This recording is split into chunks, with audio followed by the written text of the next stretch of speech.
परिश्रम करने बयस जदि आपण आराम करेंगे तो आराम करने बयस आपण को परिश्रम करने को पड़ो। सेथिपाई समयर सदुपयोग करंतु एवं परिश्रम करने समय परिश्रम करंतु। नमस्कार बंधुगण, आपण मानंकु मोर ही चैनल को स्वागत। आज रही ज्योतिष कार्यक्रम मेष राशि पाई बहुत अधिक गुरुत्वपूर्ण अछि। आज आम जानिबा मेष राशि 2025 मई मासटी किपरि रहिबा।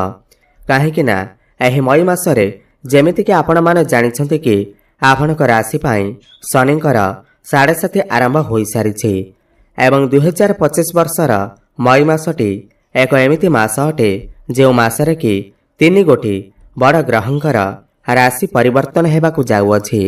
एही मई मासरे देवगुरु बृहस्पति राहु एवं केतुंकर राशि परिवर्तन हेबाकु जाउअछि। 15 मई को देवगुरु बृहस्पति आपणकर द्वितीय भावर बाहरी आपणकर तृतीय भाव को चलन करिवे एवं 18 मई को राहु एवं केतु राहु आपणकर एकादश भाव को चलन करिवे एवं केतु आपणकर पंचम भाव को चलन करिवे। सेथिपाई आजिर एही भिडियोटी आपण मानक पाई बहुत अधिक गुरुत्वपूर्ण रही अछि। मेष राशिर व्यक्ति विशेषकर एही मई मासटी किपरि रहिबा संपूर्ण भावरे आमे सही विषय रे आलोचना करिबा। सेमानकर स्वास्थ्य, शिक्षा, प्रेम संपर्क, वैवाहिक जीवन, भाग्य, क्यारियर एवं व्यापार वाणिज्य उपरे विस्तार भावरे आलोचना करिबा। नवग्रहंकर स्थिति मध्य देखिबा। नवग्रह कि प्रकार फल देबारे सक्षम हेबे। शेषरे अशुभता प्रदान करुथिबा ग्रह मानक पाई किछि विशेष प्रतिकार मध्य जानिबा। सेथिपाई भिडियोटी को शेष पर्यंत देखंतु। चलंतु आरंभ करिबा एही कार्यक्रम जहाँकि आपणकर जन्म राशि चंद्र राशि उपर आधारित। मई मास आरंभ मेष राशि रे नवग्रहंकर स्थिति विषय रे सर्वप्रथमे जानिबा। एहा पूर्वरु जदि आपणकर भी मेष राशि होई थाए एवं आपण भी ईश्वर को सच्चा हृदय भक्ति करंती विश्वास करंती तेबे एही भिडियोटी को लाइक करी कमेंट बॉक्स रे जय जगन्नाथ जय मां लक्ष्मी अवश्य लिखि दियंतु। ता सर्वप्रथमे जानिबा एही मई मासरे मेष राशि रे नवग्रहंकर स्थिति किपरि रहिबा। जेबे मई मास आरंभ हेबा तो मेष राशि रे नवग्रहंकर स्थिति किछि एही प्रकार रहिबा जेमिति आपण स्क्रीन ने देखुछंती। देखंतु राशि चक्रर प्रथम राशि हेउछि मेष राशि एवं आपणक राशिर अधिपति हेउछंती मंगल एवं मंगल आपणकर चतुर्थ भावरे विराजमान अछंती। आपणकर प्रथम भावरे सूर्य विराजमान अछंती। आपणकर द्वितीय भावरे देवगुरु बृहस्पति विराजमान अछंती। आपणकर षष्ठ भावरे केतु विराजमान अछंती एवं आपणकर द्वादश भावरे शुक्र, बुध, शनि एवं राहु विराजमान अछंती। ध्यान दे सुनंतु। सबुठ प्रथम जानिबा आपणकर स्वास्थ्य किपरि रहिबा एही मई मास 2025 रे।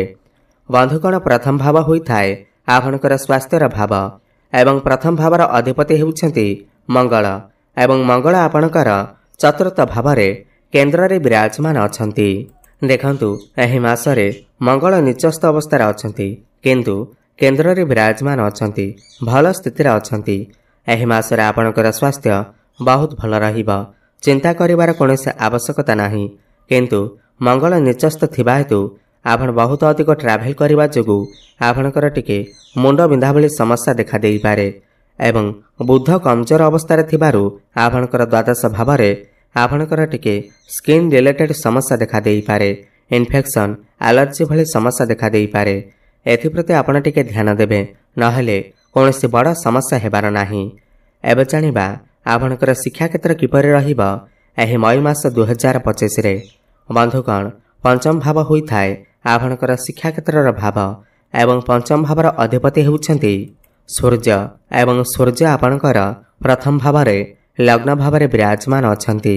देखंतु एही मासरे सूर्यंकर स्थिति बहुत भल अछि। सूर्य आपणकर लग्न भावरे प्रथम भावरे उच्चस्थ अवस्था रे अछंती खास करी 14-15 मई पर्यंत। जदि आपणकर किछि एग्जाम अछि 14-15 मई पूर्वरु तेबे आपणक पाई बहुत भल रहिबा।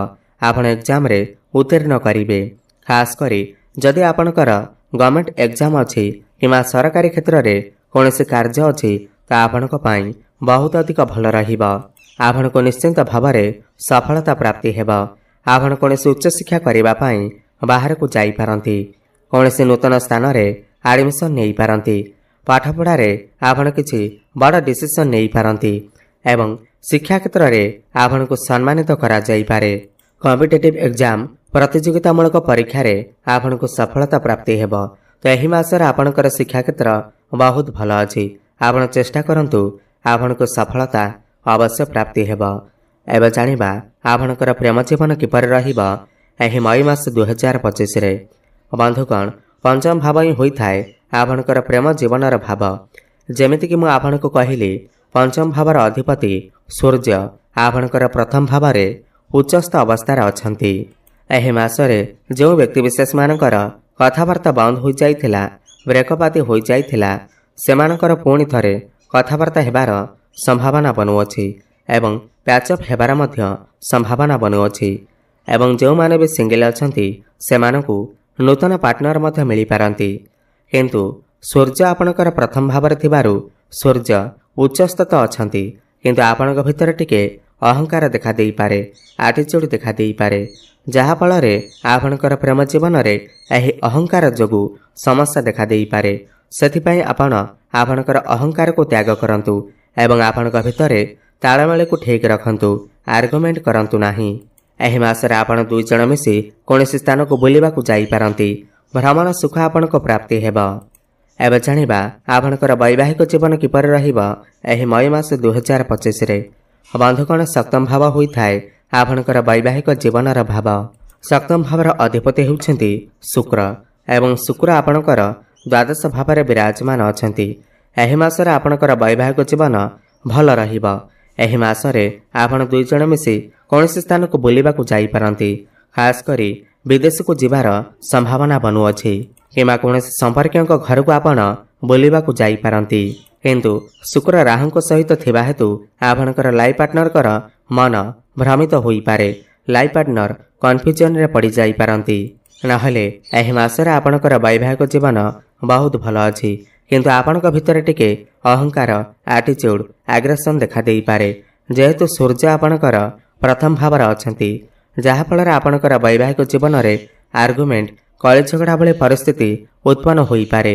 ସେଥିପାଇଁ ଆପଣ ଆପଣଙ୍କର କ୍ରୋଧ ଉପରେ ନିୟନ୍ତ୍ରଣ ରକ୍ଷା କରନ୍ତୁ। ଅହଙ୍କାର କରନ୍ତୁ ନାହିଁ। ପରସ୍ପରକୁ ବୁଝିବାକୁ ଚେଷ୍ଟା କରନ୍ତୁ। ଏହି ମାସଟି ବୁଲାବୁଲି କରିବା ପାଇଁ ଆପଣଙ୍କ ପାଇଁ ବହୁତ ଭଲ ଅଛି। ଏବେ ଜାଣିବା ସବୁଠାରୁ ଗୁରୁତ୍ୱପୂର୍ଣ୍ଣ ବିଷୟବସ୍ତୁ, ଯାହାକି ଆପଣଙ୍କର ଭାଗ୍ୟ, କ୍ୟାରିୟର ଏବଂ ବେପାର ବାଣିଜ୍ୟ କିପରି ରହିବ ଏହି ମଇ ମାସ 2025ରେ। ବନ୍ଧୁଗଣ, ନବମ ଭାବ ହୋଇଥାଏ ଆପଣଙ୍କର ଭାଗ୍ୟର ଭାବ। ଦଶମ ଭାବ ହୋଇଥାଏ ଆପଣଙ୍କର କ୍ୟାରିୟରର ଭାବ। ନବମ ଭାବର ଅଧିପତି ହେଉଛନ୍ତି ଦେବଗୁରୁ ବୃହସ୍ପତି ଏବଂ ବୃହସ୍ପତି ଆପଣଙ୍କର ଦ୍ୱିତୀୟ ଭାବରେ ଗୋଚର କରୁଛନ୍ତି। ଦେଖନ୍ତୁ, ଏହି ମାସରେ ଆପଣଙ୍କର ଭାଗ୍ୟ ବହୁତ ଅଧିକ ଭଲ ରହିବ। ଖାସ୍ କରି 15 ମଇ ପରେ। 15 ମଇକୁ ଦେବଗୁରୁ ବୃହସ୍ପତିଙ୍କର ରାଶି ପରିବର୍ତ୍ତନ ହେବ। ବୃହସ୍ପତି ଆପଣଙ୍କର ତୃତୀୟ ଭାବକୁ ଚଳନ କରିବେ ଏବଂ ସିଧା ଦୃଷ୍ଟି ଆପଣଙ୍କର ଭାଗ୍ୟ ଭାବ ଉପରକୁ ଦେବେ। ଏହି ମାସରେ ଆପଣଙ୍କର ଭାଗ୍ୟ ପ୍ରବଳ ରହିବ। କମ୍ ପରିଶ୍ରମରେ ଆପଣଙ୍କୁ ବହୁତ ଅଧିକ ସଫଳତା ପ୍ରାପ୍ତି ହେବ। ଆପଣ କୌଣସି ବଡ଼ କାର୍ଯ୍ୟର ଆରମ୍ଭ କରିପାରନ୍ତି, ବଡ଼ ଇନଭେଷ୍ଟମେଣ୍ଟ କରିପାରନ୍ତି। ସେୟାର ମାର୍କେଟ, ଷ୍ଟକ୍ ମାର୍କେଟ ଏବଂ ଟ୍ରେଡିଂରେ କାର୍ଯ୍ୟ କରୁଥିଲେ ଆପଣଙ୍କୁ ସଫଳତା ପ୍ରାପ୍ତି ହେବ। ଆକସ୍ମିକ ଧନ ପ୍ରାପ୍ତି ହେବାର ଯୋଗ ବନୁଅଛି। ଆପଣଙ୍କର ମନ ସ୍ପିରିଚୁଆଲ ଆଡ଼କୁ ଗତି କରିପାରେ। ଆପଣ କୌଣସି ଧାର୍ମିକ ସ୍ଥାନକୁ ବୁଲିବାକୁ ଯାଇପାରନ୍ତି। ଆପଣ କୌଣସି ଗାଡ଼ି ମଟର, ପ୍ରପର୍ଟି କିମ୍ବା ନୂତନ ଗୃହ ଇତ୍ୟାଦି ନିର୍ମାଣ କରିପାରନ୍ତି। ଛୋଟ ମୋଟ ଜାଗାକୁ ଯାତ୍ରା କରିପାରନ୍ତି। ଏବଂ ଯେଉଁ ବ୍ୟକ୍ତିବିଶେଷମାନେ ଅନଲାଇନରେ କାମ କରୁଛନ୍ତି, ଡିଜିଟାଲ ମାର୍କେଟିଂରେ କାମ କରୁଛନ୍ତି, ଟିଚର ଅଛନ୍ତି, ଶିକ୍ଷକ ଶିକ୍ଷୟିତ୍ରୀ ଅଛନ୍ତି, ସେମାନଙ୍କ ପାଇଁ ଏହି ମାସଟି ଅତ୍ୟନ୍ତ ଶୁଭ ଅଛି। କ୍ୟାରିୟରର କଥା ହେବ ଯଦି, ଦଶମ ଭାବ ହୋଇଥାଏ କ୍ୟାରିୟରର ଭାବ ଏବଂ ଦଶମ ଭାବର ଅଧିପତି ହେଉଛନ୍ତି ଶନିଦେବ ଏବଂ ଶନିଦେବ ଆପଣଙ୍କର ଦ୍ୱାଦଶ ଭାବରେ ଚଳନ କରୁଛନ୍ତି। ତାହା ପୁଣି ରାହୁଙ୍କ ସହିତ ଅଛନ୍ତି। ଏହି ମାସରେ ଆପଣଙ୍କର କ୍ୟାରିୟର ଉପରେ ବିଶେଷ ଧ୍ୟାନ ଦିଅନ୍ତୁ। ଖାସ୍ କରି 18 ମଇ ପୂର୍ବରୁ। କର୍ମକ୍ଷେତ୍ରରେ ତରବର ହୋଇ କୌଣସି ନିଷ୍ପତ୍ତି ନିଅନ୍ତୁ ନାହିଁ, ନହେଲେ ସମସ୍ୟାରେ ପଡ଼ିପାରନ୍ତି। କାହା ସହିତ ବି ଆର୍ଗୁମେଣ୍ଟ କରନ୍ତୁ ନାହିଁ। ଏହି ମାସରେ ଆପଣଙ୍କର ଚାକିରିରେ କିଛି ପରିବର୍ତ୍ତନ ହୋଇପାରେ, ବଡ଼ ପରିବର୍ତ୍ତନ ହୋଇପାରେ କିମ୍ବା ଆପଣଙ୍କର ଟ୍ରାନ୍ସଫର ହୋଇପାରେ। କୌଣସି MNC କମ୍ପାନୀରୁ ଜବ୍ ଅଫର ମଧ୍ୟ ଆସିପାରେ ଏବଂ ଯେଉଁମାନେ ବି ବିଦେଶରେ ରହି କୌଣସି କର୍ମ କରୁଛନ୍ତି ସେମାନଙ୍କ ପାଇଁ ଏହି ମାସଟି ଭଲ ଅଛି। ଦେଖନ୍ତୁ, ଆପଣଙ୍କ ରାଶି ପାଇଁ ଶନିଙ୍କର 7.5 ଚାଲୁଅଛି। ସେଥିପାଇଁ ଆପଣ ଆପଣଙ୍କର କର୍ମକ୍ଷେତ୍ରରେ ଟିକେ ଜଗି ରଖି ଚଳନ୍ତୁ। ପ୍ରତିଟି କାର୍ଯ୍ୟରେ ସତର୍କତାର ସହିତ ଜଗି ରଖି ଚଳନ୍ତୁ। କାହା ସହିତ ବି ଆର୍ଗୁମେଣ୍ଟ କରନ୍ତୁ ନାହିଁ, ନହେଲେ ସମସ୍ୟାରେ ପଡ଼ିପାରନ୍ତି। କିନ୍ତୁ 18 ମଇ ପରେ ରାହୁ ଆପଣଙ୍କର ଏକାଦଶ ଭାବକୁ ଚାଳନ କରିବେ।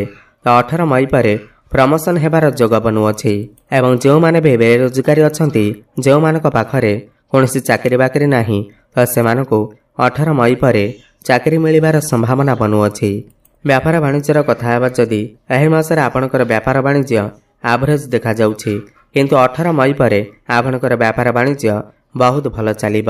ଆପଣ କୌଣସି ନୂତନ ବ୍ୟାପାର ମଧ୍ୟ ଆରମ୍ଭ କରିପାରନ୍ତି। ଆପଣଙ୍କର ଗ୍ରାହକ ବଢ଼ିପାରନ୍ତି। ଆପଣଙ୍କର ଡେଲି ଇନକମ୍ ମଧ୍ୟ ବଢ଼ିପାରେ। କିନ୍ତୁ ଏହି ମାସରେ ଆପଣଙ୍କର ଖର୍ଚ୍ଚ ମଧ୍ୟ ହୋଇପାରେ, କାହିଁକିନା ବୁଧଙ୍କର ସ୍ଥିତି ଟିକେ କମଜୋର ଅବସ୍ଥାରେ ଅଛି ଏବଂ ଶୁକ୍ର ମଧ୍ୟ ଦ୍ୱାଦଶ ଭାବରେ ଅଛନ୍ତି। ଆୟ ତ ହେବ, କିନ୍ତୁ ଆୟ ତୁଳନାରେ ବ୍ୟୟ ମଧ୍ୟ ଆପଣଙ୍କର ହେବ। ଏବେ ଜାଣିବା କିଛି ଉପାୟ ବିଷୟରେ, ଯାହାକୁ କରିବା ଦ୍ୱାରା ଏହି ମାସରେ ଯାହା ବି କିଛି ଅଶୁଭ ରହୁଅଛି ତାହା ଦୂର ହୋଇପାରିବ। ସବୁଠୁ ପ୍ରଥମେ ତ ଆପଣ ଶନିଙ୍କର ବୀଜମନ୍ତ୍ରର ଜପ ଅବଶ୍ୟ କରନ୍ତୁ। ଓମ୍ ପ୍ରାଂ ପ୍ରିଂ ପ୍ରଂ ସହ ଶନିଶ୍ଚରାୟ ନମଃ 108 ଥର ପ୍ରତ୍ୟେକ ଦିନ ଜପ କରନ୍ତୁ। ଶୁଭଫଳ ପ୍ରାପ୍ତି ହେବ। ହନୁମାନ ଚାଳିଶାର ପାଠ କରନ୍ତୁ ଏବଂ ପ୍ରତ୍ୟେକ ଦିନ ସକାଳୁ ସୂର୍ଯ୍ୟଙ୍କୁ ଜଳାର୍ଘ୍ୟ ଅର୍ପଣ କରନ୍ତୁ। ଶୁଭଫଳ ପ୍ରାପ୍ତି ହେବା ସହିତ ଆପଣଙ୍କର ଭାଗ୍ୟରେ ଉନ୍ନତି ଆସିବ। ଧନ୍ୟବାଦ।